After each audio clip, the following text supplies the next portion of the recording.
खुलकर हमला करने वाले हैं और इसका खतरा ज़ेलेंस्की को बहुत ज्यादा है।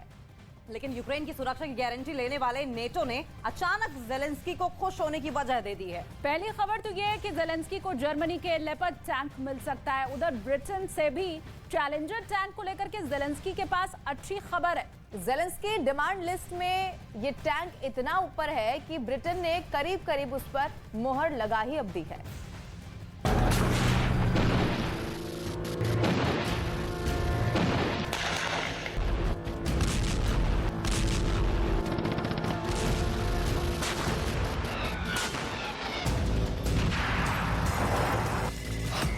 क्या पुतिन की खुफिया एजेंसी ने लेटर बम की साजिश रची?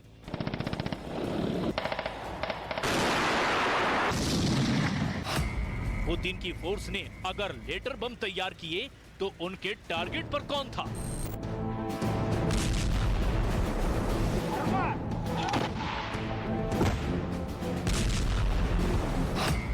नवंबर और दिसंबर में ऐसे 6 बम जो चिट्ठियों की शक्ल में भेजे गए थे, उससे पूरा यूरोप हिल गया था।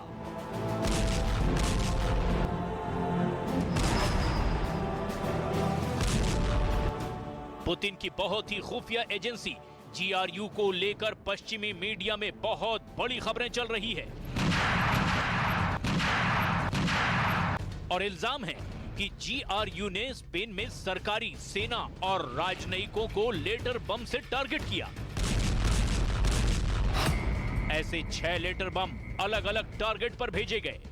इन लेटर बम के टारगेट पर वो लोग थे जो रूस के खिलाफ यूक्रेन की मदद कर रहे हैं और यही वजह है कि रूस के लेटर बम को लेकर अब पूरे यूरोप में बड़ा तहलका मच गया है।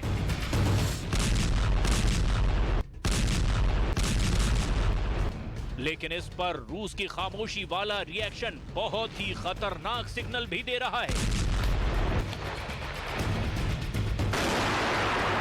हालांकि इस वक्त यूक्रेन के एक वीडियो ने मॉस्को में सभी टैंक कमांडर्स के होश उड़ा दिए हैं। देखिए पुतिन की एक बख्तरबंद गाड़ी कैसे ज़ेलेंस्की के इलाके में फंस गई। चारों तरफ बर्फ ही बर्फ और आसपास ज़ेलेंस्की के ऐसे फौजी दस्ते जो टैंक हंटर के नाम से बदनाम हैं। ये है रूस की बख्तरबंद गाड़ी BMP, जिसमें सैनिक भी सवार होते हैं और इसी में सुरक्षित रहकर वो तोप गोलों के बीच फ्रंट में आगे पहुंचते हैं।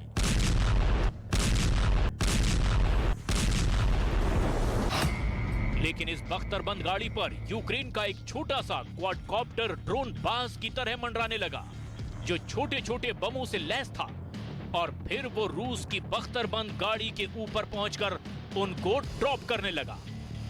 पहला बम, दूसरा बम, तीसरा, चौथा अटैक, पांचवा बम, छठा अटैक और फिर 7वां धमाका भी हुआ।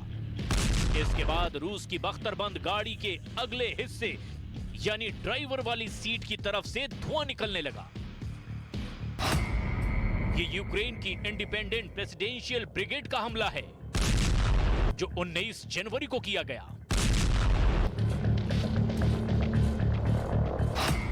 ये यूक्रेन का ड्रोन वाला गोरिल्ला युद्ध है जिसके टारगेट पर रूस के टैंक और बख्तरबंद गाड़ियां हैं। ड्रोन या कहें कि क्वाडकॉप्टर शटलकॉक ग्रेनेड या बम से लैस होते हैं और ये टारगेट के ऊपर जाकर उस पर बम गिरा देते हैं। ये टैक्टिक सीरिया में हुए युद्ध से सीखी गई है। सबसे पहले इसका इस्तेमाल आतंकी गुट ISIS ने सीरिया के खिलाफ किया था। ये ग्रेनेड नीचे मौजूद टारगेट पर गिराए जाते हैं। ऐसे हमलों के बारे में अक्सर टारगेट को पता भी नहीं चलता।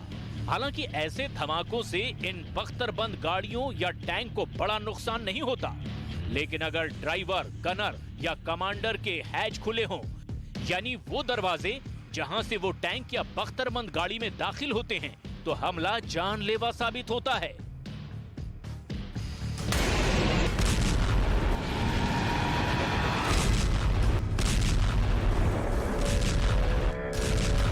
ऐसे में सवाल ये है कि क्या रूस के सैनिक अपने हैच खोलकर ऑपरेट कर रहे हैं?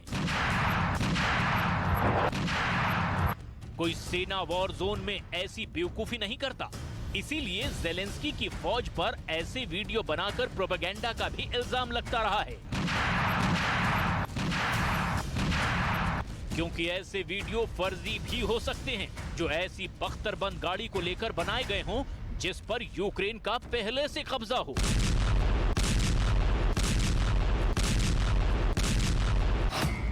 इसके दो मकसद हैं। पहला, रूस की फौज के मनोबल को तोड़ना और दिखाना कि उसकी पावरफुल फोर्स को यूक्रेन के मामूली हथियार खत्म कर रहे हैं। दूसरा मकसद, यूक्रेन की फौज का हौसला बढ़ाना और दिखाना कि रूस की मजबूत फोर्स भी उनके सामने लड़खड़ाने लगी है।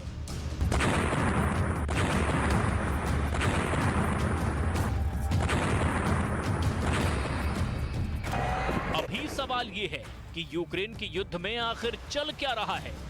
टैंक और बख्तरबंद गाड़ियों वाली ताकत को लेकर हालचाल क्या है? तो इसे लेकर दावे अलग अलग हैं, लेकिन सबसे ज्यादा चर्चा में है जर्मनी का लेपर्ड टैंक। इसमें सबसे बड़ी खबर यह है कि अगर पोलैंड यूक्रेन को लेपर्ड टैंक देता है तो जर्मनी को ऐतराज नहीं होगा। पोलैंड के प्रधानमंत्री ने कहा था कि वो यूक्रेन को 14 लेपर्ड टैंक देना चाहते हैं अगर जर्मनी इसकी इजाजत देता है तो। यानी 14 टैंक ही सही, लेकिन जेलेंस्की के लिए ये गुड न्यूज है, क्योंकि इससे पहले तो उन्होंने जर्मनी के लेपर्ड टैंक को लेकर उम्मीद ही छोड़ दी थी और अब यही टैंक जेलेंस्की को मिल सकता है। बहुत फुर्तीला, बहुत घातक हमला, ऐसा कि टारगेट को हिलने का मौका तक ना मिले।